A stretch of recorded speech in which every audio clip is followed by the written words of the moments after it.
Frères et sœurs, et si je vous disais qu'il existe une routine capable de transformer votre vie? Une routine qui ne se contente pas d'organiser votre journée, mais qui remplit chaque instant de bénédiction, de clarté et de force, avec plus de baraka d'Allah. Imaginez commencer votre matinée avec un esprit apaisé, une énergie renouvelée et une connexion plus profonde avec votre Créateur. Mais attention, cette routine n'est pas pour tout le monde. Elle demande de l'engagement, de la discipline et un véritable désir de changement. Si vous êtes prêt à franchir ce cap et à donner à votre journée un sens plus profond, alors écoutez bien. 1. Commencez par la prière du matin. La seule façon de prendre une longueur d'avance sur les autres, c'est de commencer ta journée correctement. Et cela signifie se lever pour la prière de Fajr. C'est la première victoire du jour. Ayez une intention ferme de vous réveiller chaque matin pour Fajr. Car non seulement c'est un immense bienfait, mais manquer volontairement cette prière est un péché majeur. Levez-vous tôt, affrontez la journée et rapprochez-vous d'Allah. Ne soyez pas comme ceux qui sont trop attachés à leur lit. Certains sont capables de soulever des poids énormes à la salle de sport, mais au matin, ils sont trop faibles pour soulever une simple couverture. Le prophète sallallahu alayhi wa sallam a dit « Le démon fait 3 nœuds sur la nuque de l'un de vous lorsqu'il dort. À chaque nœud, il dit « Dors, tu as une longue nuit devant toi. » S'il se réveille et mentionne Allah, un nœud se défait. S'il fait ses ablutions, un autre nœud se défait. Et s'il prie, alors tous ces nœuds sont défaits, et il se lève en pleine forme et avec une âme apaisée. Al-Bukhari 1142, Muslim 776. Ne sois pas celui qui reste prisonnier de ces nœuds. La prière de Tahajjud, un trésor caché.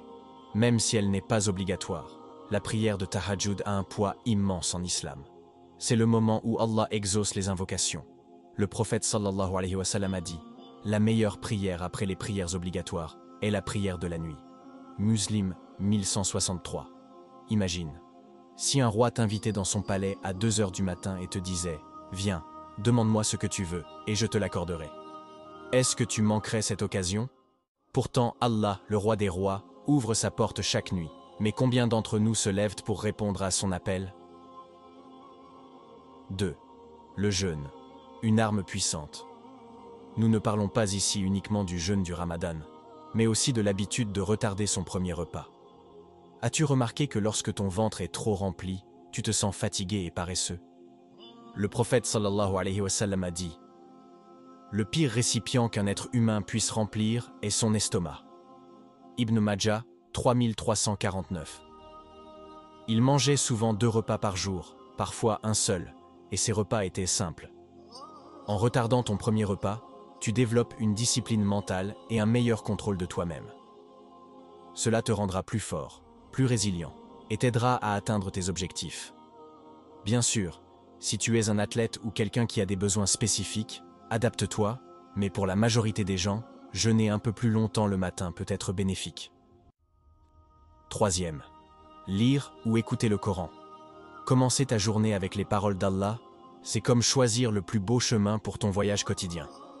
Même si ce n'est qu'un verset, chaque mot du Coran porte des bénédictions profondes. Beaucoup pensent qu'ils doivent être arabophones ou savants pour comprendre le Coran. C'est faux. Même écouter quelques versets chaque matin peut renforcer ta foi et t'apporter du bien-être. Mais surtout, ne tombe pas dans l'erreur de chercher à interpréter le Coran par toi-même sans te référer aux explications des compagnons du prophète sallallahu alayhi wa sallam et des savants reconnus. 4. Chercher la connaissance. Le prophète sallallahu alayhi wa sallam a dit « La quête du savoir est une obligation pour chaque musulman. » Ibn Majah 224. Il ne s'agit pas uniquement de sciences religieuses. Toutes les connaissances bénéfiques font partie de l'islam. Mais commence par les bases. Apprends les piliers de ta religion, car sans cela, tu risques de t'égarer. Cherche aussi des connaissances utiles dans ta vie quotidienne, car un musulman fort et instruit est plus utile à sa communauté. 5. Faire de l'exercice physique. Le prophète sallallahu alayhi wa sallam a dit « Le croyant fort est meilleur et plus aimé d'Allah que le croyant faible. » Muslim 2664. L'islam encourage la force physique et la forme. Le prophète sallallahu alayhi wa sallam pratiquait la course, le combat, le tir à l'arc et l'équitation. Aujourd'hui, tu peux adapter cela. Marche, fais du renforcement musculaire, de la natation, ou tout autre sport bénéfique. L'objectif n'est pas seulement d'être en bonne santé, mais d'être capable de protéger ta famille, de résister aux épreuves et d'honorer le corps qu'Allah t'a confié. 6. Manger un repas nutritif. Le prophète sallallahu alayhi wa sallam nous a enseigné la modération dans l'alimentation. Après avoir retardé ton premier repas, assure-toi qu'il soit équilibré. Protéines, bonnes graisses et glucides sains. Ton corps et ton esprit sont liés. Un bon repas peut booster ton énergie et ta concentration, tandis qu'une mauvaise alimentation peut te rendre fatigué et improductif. Mange avec intelligence et avec intention, en suivant la sunna. Conclusion. Si tu appliques ces habitudes chaque matin, tu verras une transformation radicale dans ta vie.